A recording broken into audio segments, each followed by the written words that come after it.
हामीले कुनै पनि कम्पनीको प्रॉफिट एन्ड लस थाहा पाउनको लागि त्यस कम्पनीको चाहिँ डेली ट्रान्ज्याक्सनहरु like purchase, sale, receive, payment etcetera daily ट्रान्ज्याक्सनहरु चाहिँ हामीले रिपोर्ट बनाएर राख्नुपर्ने हुन्छ, कुनै एउटा कपीमा होस्, कुनै एउटा लेजर बनाएर होस्।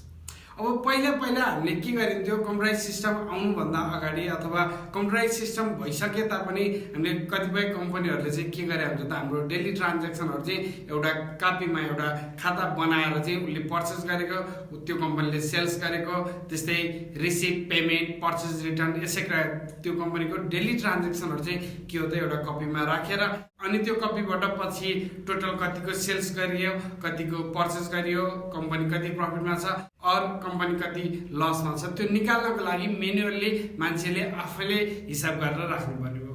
अब हामीले त्यही कामलाई छिटो तथा सजिलो गर्नको लागि कम्प्युटराइज एकाउन्टिङ सफ्टवेयर आवश्यक पर्ने हुन्छ। अब हामीले कम्प्युटराइज एकाउन्टिङ सफ्टवेयर कुन चलाउने त अथवा कम्प्युटराइज एकाउन्टिङ सफ्टवेयर कसरी सिक्ने त, मैले यो भन्दा अगाडि भिडियोमा ट्यालीको बारेमा केही तपाईहरुमा डिस्क्राइब गरेको थिएँ। नमस्कार, म निरञ्जन बस्के। सधैँ चाहिँ हाम्रो यस हाइटेक नेपाल च्यानलबाट इन्फर्मेसन एन्ड टेक्नोलोजी सम्बन्धी भिडियोहरू लिएर आउने क्रममा म आज पनि तपाईहरुमा उपस्थित भइसकेको छु।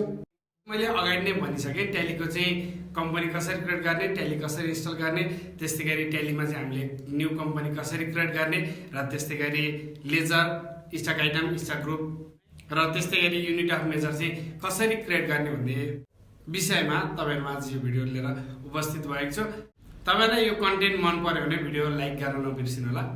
त्यस्तै गरी कमी कमजोरी छ भने सल्लाह सुझाव र प्रतिक्रिया तल कमेन्ट सेक्सनमा दिन सक्नुहुन्छ।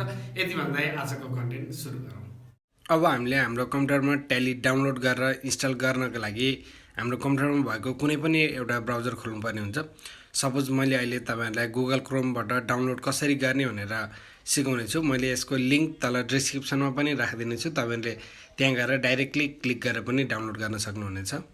अब यसरी हाम्रो कम्प्युटरमा गुगल क्रोम ओपन भइसकेपछि तपाईले सर्च बारमा गएर Tally.ERP 9 डाउनलोड फर पीसी भनेर सर्च गर्न सक्नुहुनेछ।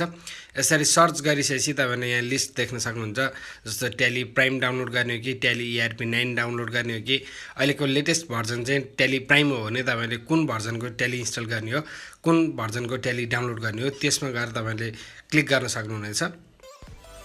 अब यसरी हाम्रो कम्प्युटरमा ट्याली डाउनलोड गरेर इन्स्टल गरिसकेपछि हाम्रो डेस्कटपमा चाहिँ यसरी ट्याली आएको छ। मेरो कम्प्युटरमा अहिले इन्स्टल गरिसकेको छु। Tally.ERP 9 चाहिँ मेरोमा इन्स्टल गरेको छ। अब Tally.ERP 9 इन्स्टल गरिसकेपछि मैले त्यसलाई ओपन गर्नको लागि डबल क्लिक गरेर मैले ओपन गरेँ भने ओपन गरिसकेपछि तपाईहरुले फर्स्टमा यसरी स्टार्टअपमा चाहिँ एउटा जुन इन्टरफेस देख्न सक्नुहुन्छ, जहाँ चाहिँ एक्टिभेट योर एक्जिस्टिङ लाइसेन्स अथवा एक्टिभेट योर लाइसेन्स भनेर दिइरहेको छ। तपाईहरुले ट्याली सिक्नको लागि अथवा युज गर्नको लागि भने तपाईहरुले फ्रीमा पनि गर्न सक्नुहुन्छ, तर तपाईहरुले कुनै एउटा बिजनेस कम्पनीको लागि चलाउने हो भने तपाईहरुले पर्चेज गरेर चलाउनु पर्ने हुन्छ। त्यसको लागि तपाईहरुले एक्टिभेट गरेर चलाउनु पर्ने हुन्छ भने अहिले हामी सिक्नको लागि वर्किङ एजुकेसनल मोडबाट हामीले सिक्न अथवा पढ्न सक्छौं, जसमा चाहिँ भनेको छ the educational mode allow you to learn and use Tally. हामीले यसमा चाहिँ एजुकेसनल मोडबाट पनि पढ्न अथवा सिक्न सक्छौं विदाउट बाइङ अ लाइसेन्स। हामीले लाइसेन्स नलिगिकन पनि हामीले लाइसेन्स नकिनिकन पनि युज गर्न सक्छौं भनेको छ भने you can work data on your computer with some restriction. हामीलाई चाहिँ यसले केही रेस्ट्रिक्ट गर्छ भनेको छ। जस्तै for example you will not to be able to enter transaction for all days in a month. हामीले एक्टिभेट गरेर चलायौँ भने हाम्रो डेली ट्रान्ज्याक्सनहरु जहिले गरेको त्यही डेट राख्न सक्छौँ भने हामीले एजुकेसनल भर्जनमा चाहिँ सक्दैनौँ।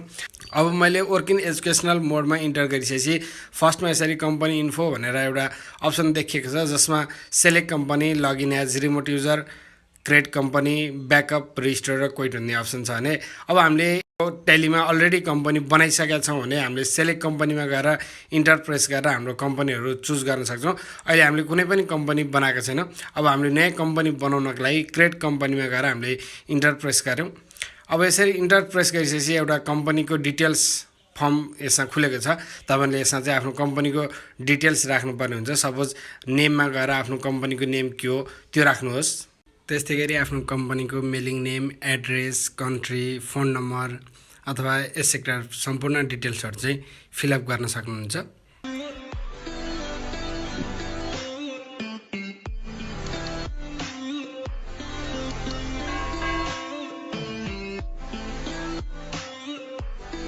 अब यसरी आफ्नो कम्पनीको सम्पूर्ण डिटेल्स फिलअप गरिसकेपछि आफ्नो कम्पनीको सेक्युरिटीको लागि अथवा डाटा सेक्योर होस् भनेर तपाईले यहाँ पासवर्ड राख्न सक्नुहुन्छ। पछाडि कम्पनी ओपन गर्दाखेरि यो पासवर्ड चाहिने हुन्छ।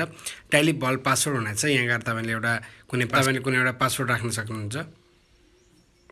अब यसरी भल्ट पासवर्ड राखिसकेपछि तल युज सेक्युरिटी कन्ट्रोललाई यस गरेर तपाईले यहाँ चाहिँ युजर वाइज पासवर्ड राख्न सक्नुहुन्छ। माथिको भल्ट पासवर्ड चाहिँ सबैको लागि भयो भने यसलाई यस गर्नु भने नेम अफ एडमिनिस्ट्रेटर भनेर आउँछ। यहाँ गएर तपाईले आफ्नो युजर नेम राख्न सक्नुहुन्छ। त्यसरी पासवर्ड हुनेछ। यहाँ फेरि कुनै एउटा पासवर्ड टाइप गर्न सक्नुहुन्छ। रिपिट पासवर्ड हुनेछ। त्यहाँ पनि गएर तपाईले अगाडि केही पासवर्ड राख्नुपर्ने हुन्छ। यति गरिसकेपछि तपाईले अब युज ट्याली फिचर्स यसलाई नो नै छोडिदिनुस्। त्यसैगरी डिसेलो ओपनिङ इन एजुकेसनल मोडलाई पनि नो नै छोडिदिनुस्। बेस्ट करेन्सी सिम्बल यो अटोमेटिकली तपाईले माथि कन्ट्रीमा नेपाल राखिसकेपछि त्यसले अटोमेटिकली यहाँ म्याच गरिसकेको छ। यदि तपाईले यहाँ कन्ट्री मिलेको छैन भने तपाईले चेन्ज गर्न सक्नुहुन्छ। नत्र भने तपाईले माथि कन्ट्री राख्न साथ बेस्ट करेन्सी सिम्बल चाहिँ अटोमेटिकली म्याच हुनेछ। अब यति गरिसकेपछि तपाईले कम्पनी सेभ गर्न सक्नुहुन्छ। त्यसको लागि इन्टर प्रेस गर्दै गएर लास्टमा गएर वाई फर एस अथवा एन फर नो प्रेस गरिनुहुन्छ अथवा कन्ट्रोल+A प्रेस गरेर पनि तपाईले सेभ गर्नुहुन्छ अथवा डिफल्ट इन्टर प्रेस गरेर पनि तपाईले आफ्नो कम्पनी सेभ गर्न सक्नुहुन्छ। अब यसरी हामीले कम्पनी सेभ गरिसकेपछि कम्पनी ओपन गर्नको लागि यसले ट्याली भल्ट पासवर्ड भनेर मागेको छ। अगाडि हामीले जुन राखेको थियौँ ट्याली भल्ट पासवर्ड त्यो पासवर्ड चाहिँ यहाँ टाइप गर्नुपर्ने हुन्छ। मैले अगाडि राखेको पासवर्ड अब म यहाँ टाइप गरेर ओपन गर्छु। त्यसैगरी नेम अफ युजर भनेर मागेको छ। नेम अफ युजरमा अहिले हामीले कम्पनी क्रिएट गर्दाखेरि नेम अफ एडमिनिस्ट्रेटरमा के राखेको थियो त्यो नेम चाहिँ हामीले यहाँ टाइप गर्नुपर्ने हुन्छ। सपोज मैले अहिले निरञ्जन राखेको थिएँ। यहाँ गएर म निरञ्जन टाइप गर्छु। त्यस्तै पासवर्डमा मैले तल युजर वाइज पासवर्ड जे राखेको थिएँ त्यो टाइप गरेर मैले इन्टर प्रेस गरेर कम्पनी यसरी ओपन गर्न सकेँ। आज मैले तपाईहरुलाई यस भिडियो अन्तर्गत रहेर आफ्नो कम्प्युटरमा ट्याली कसरी डाउनलोड गर्ने, ट्याली कसरी इन्स्टल गर्ने, त्यस्तै कम्पनी कसरी क्रिएट गर्ने, क्रिएट गरेको कम्पनी कसरी ओपन गर्ने भनेर मैले सिकाएँ। त्यस्तै योभन्दा पछाडि पार्ट 3 तपाईहरुमा छिटोभन्दा छिटो लिएर आउने बाचा गर्दै तपाईहरुमा बिदा माग्न चाहन्छु। Stay home, stay safe, keep learning, keep watching. जय नेपाल।